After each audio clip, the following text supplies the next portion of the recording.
Hey, good morning, lovely people. It's your Generation X Freedom Coach here, Carol Simon. I'm back again. Welcome. Now, if you've ever sent money via PayPal or tapped your card at Tesco, you know how easy digital payments can be. These days, it's all digital.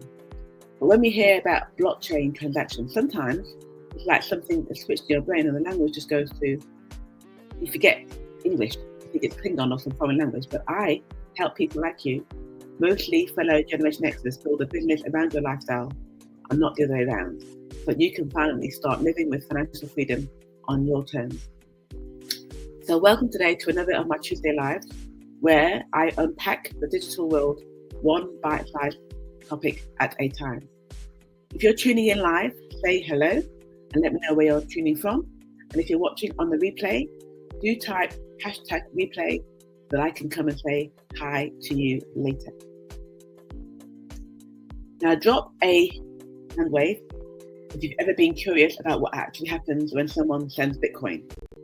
Or if you've tried and said, where's my money gone? How do I find it? Where is it? How do I see what's happened to it? That's happened to many people that I've spoken to, and they call me and say, where's my money? I can't find it.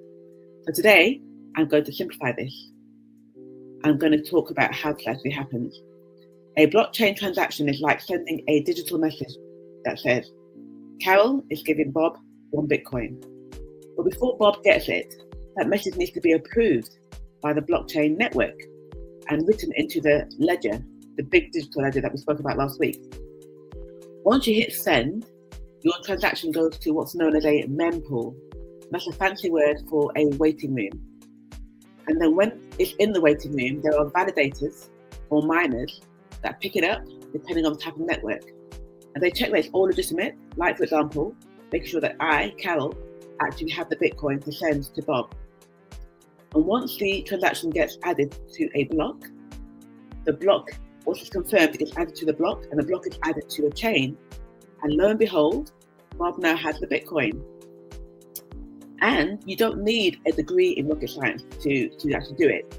Just remember, it's transparent, it's secure, it's irreversible, and the blockchain has that irreversible record of that transaction. And here's an analogy that you might understand better. It's like a shared Google sheet for money, for example. Everyone has access to it, but only the right people can update it. You know, when you have a Google sheet or Google file, you can have read access or read-write access. It's just like that. And once that those who have the read-write access, once they make the update, it's locked and no one can change it. No funny business allowed.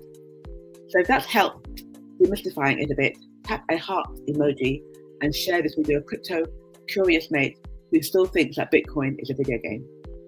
And next week, we're going to go deeper, but still keeping it fun and simple, because we know that difficult goes over your head. So don't miss it. So just as a summary, today you learned how transactions work. They go into a mempool, they are then validated, and then they are added to the block. And also why it's all super secure. And you don't have to be a tech wizard to work it. You just press the buttons and the technology behind it does all the work for you. So as I said, I'm keeping it short and simple, one step at a time, and I'll see you next week. Bye for now.